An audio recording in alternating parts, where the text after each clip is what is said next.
few moments later. Assalamualaikum warahmatullahi wabarakatuh. Waalaikumsalam warahmatullahi wabarakatuh. Bagaimana kabarnya teman-teman hari ini, sehat? Alhamdulillah sehat, Bu. Sebelumnya sudah tahu di sini kita mau melaksanakan apa? Belum Tahu. Jadi di sini kita akan melaksanakan konseling kelompok. Ada yang tahu konseling kelompok itu apa?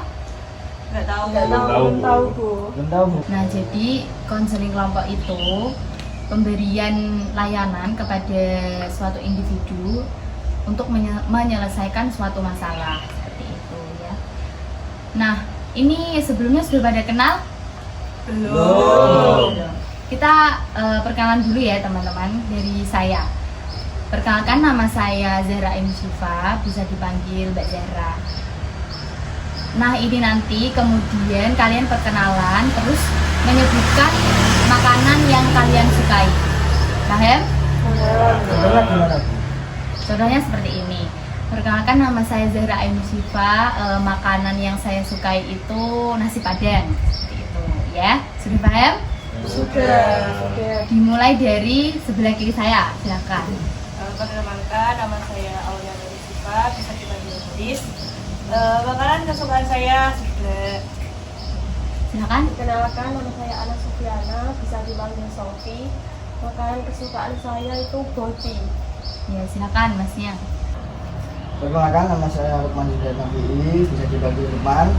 Makanan kesukaan saya adalah Masnya. Perkenalkan, nama saya Muhammad Ismail Anwar, bisa dipanggil Mas Anwar. Makanan favorit saya mie ayam. Mbaknya. Perkenalkan, saya Zanur Laila. Makanan favorit saya bakso. Ini kan sudah perkenalan. Gimana? Sudah saling kenal? Sudah. Nah, bagaimana? Sudah pada kenal semuanya? Sudah. Mas, ini siapa namanya? Mbak Aza, makanan favoritnya bakso. Ya. Nah, kita kan sudah saling kenal. Jadi teman-teman, di dalam konseling kelompok itu ada beberapa asas. Yang pertama ada asas keterbukaan, kesukarelaan, dan kerahasiaan. Asas keterbukaan itu di sini kalian bebas bercerita apa aja, apapun masalah kalian ya. Terus kesukarelaan itu kalian tadi datang ke sini ada paksaan ya? Ya. Bu. Kemauan diri sendiri kah? Iya. Terus selanjutnya ada asas kerahasiaan. Jadi asas kerahasiaan itu kalian tidak usah khawatir masalah kalian bocor seperti itu ya.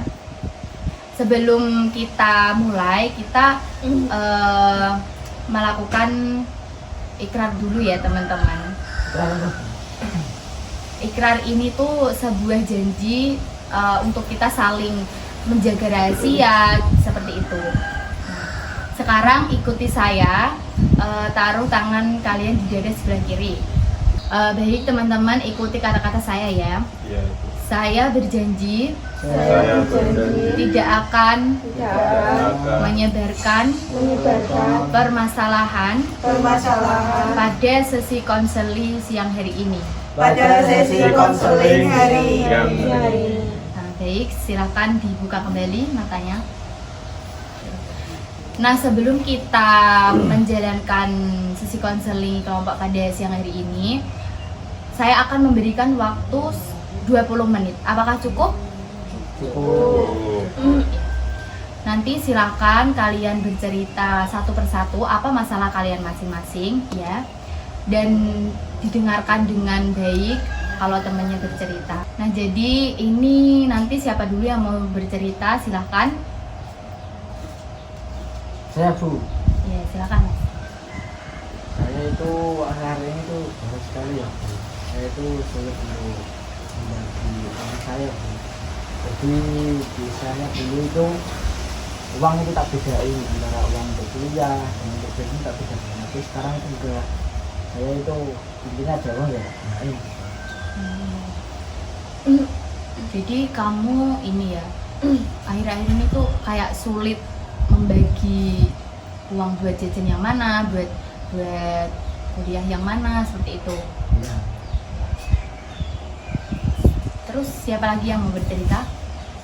Saya Bu, Adalah. saya itu kan kalau di kelas itu berinteraksi sama orang percaya diri yang bisa Bu, sama orang-orang sekitar gitu.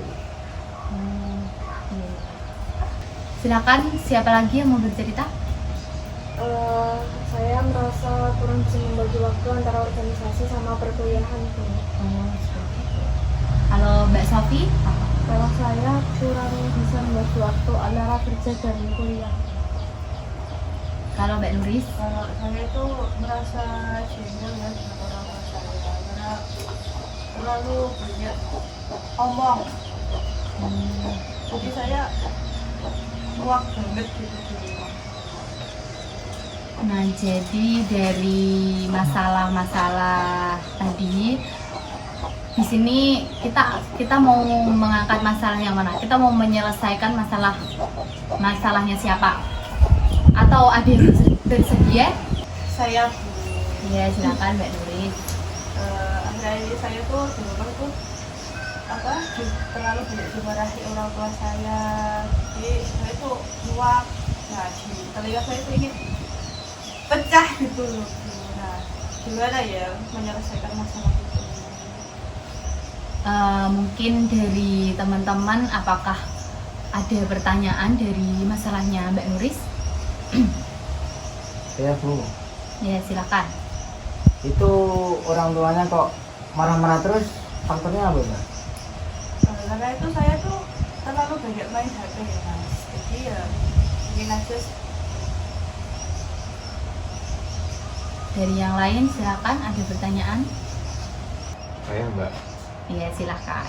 kan tadi Mbak Nuris itu bilang kalau main HP ya, nah itu sampai berapa jam atau seharian terus main HP sampai orang tuanya itu marah.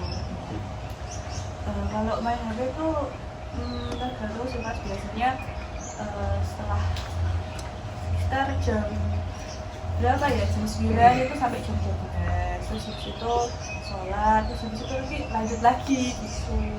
Iya, sekitar 4 jaman lah. Berarti nggak ada jeda, jedanya sholat sama makan doang. Sama tidur. Silakan, ada yang lain? Saya Bu, Iya, silakan. Mbak Nuris itu sampai jam segitu tuh tidak merasa ngantuk ya? Atau emang Mbak Nuris ngapain sampai jam segitu kok masih melek, kok masih bangun? Saya itu ya bermain HP itu ya juga kerjain tugas juga. Kan ini mau uas juga kan. Saya berjam-jam buka HP, buka laptop itu juga ngerjain tugas, nggak scrolling TikTok atau Instagram yang lain juga. Itu yang membuat saya itu bingung untuk menyelesaikan masalah. Silakan, apakah ada pertanyaan lagi? Saya Bu, Ya, silakan. itu Mbak Nuris kan main HP sampai malam ya, atau berjam-jam juga. Itu matanya sakit apa enggak Mbak? Sakit sih Mas. Berat. Tapi minus apa enggak Mbak? Enggak. Nah, teman-teman, dari permasalahan tadi yang sudah diceritakan Mbak Nuris, jadi Mbak Nuris itu punya masalah, dia itu jengkel sama orang tuanya, ya kan? Dia gak suka kayak terlalu sering dimarahi seperti itu. Mungkin dari teman-teman ada yang punya solusi atau masukan gimana cara menyelesaikan permasalahan Mbak Nuris tadi? Saya Bu, Ya, silakan. kalau pendapat saya begini, mungkin orang tuanya Mbak Nuris itu khawatir ya, kalau Mbak Nuris itu main HP itu menyebabkan matanya sakit. Karena tadi kan Mbak Nuris menjawab kalau Mbak Nuris itu main HP itu sakit, Iya. meskipun dia tidak min ya. Mungkin orang tuanya itu aslinya baik, mungkin Mbak Nuris saja yang harus mengubah pola pikirnya yang asalnya Mbak Nuris itu jengkel kepada orang tua itu harus berubah ke positif agar Mbak Nuris itu tidak bisa jengkel lagi. Mungkin itu karena kan orang tuanya juga niatan baik memberikan arah kepada Mbak Nuris itu biar Mbak Nuris matanya nggak sakit dan juga badannya sehat. Kan dia kan luas kan, pasti banyak tugas gitu. Silakan ada yang lain. Saya setuju sih Mbak dengan pendapat Mas Lukman. Ya, saya juga setuju Mbak sama pendapatnya Mas Lukman juga. Gimana Mbak Nuris? Mungkin itu bisa saya terima ya pendapatnya Mas Lukman tadi dengan mengubah pola pikir saya menjadi lebih positif untuk orang tua. Nah, jadi Mbak Nuris nanti kedepannya akan berpikiran positif ya. Kalau orang tuanya jengkel itu berarti niatnya baik, dia ingin anaknya itu sehat, gak main HP terus, seperti itu ya. Iya Bu. Nah, baik teman-teman, di sini dari kesimpulan permasalahan tadi, Mbak Nuris itu merasa jengkel ya kan kepada orang tuanya karena Mbak Nuris merasa kayak dia tuh ini gak nyaman aja terus-terusan dimarahi seperti itu. Mungkin ya orang tuanya kan nggak tahu kalau main HP terus itu dia senang-senang aja, padahal Mbak Nuris kan sambil mengerjakan tugas seperti itu kan. Nah, tapi juga dari orang tuanya itu ada niat baiknya, soalnya dia mengingatkan kalau jangan main HP terus nanti sakit atau gimana gitu, ada rasa khawatir seperti itu. Sudah paham semua kan teman-teman di sini? Sudah. Karena waktunya sudah selesai ya, kita akhiri pada pertemuan sesi konseling kelompok pada hari ini. Dan saya mohon maaf sama teman-teman semua apabila ada tutur kata yang salah atau perilaku, mohon dimaafkan ya. Iya Bu. Kurang lebihnya seperti itu. Allahumma muwaffiq ila aqwamit thoriq. Wassalamualaikum warahmatullahi wabarakatuh. Waalaikumsalam warahmatullahi wabarakatuh. Apa sebetulnya semua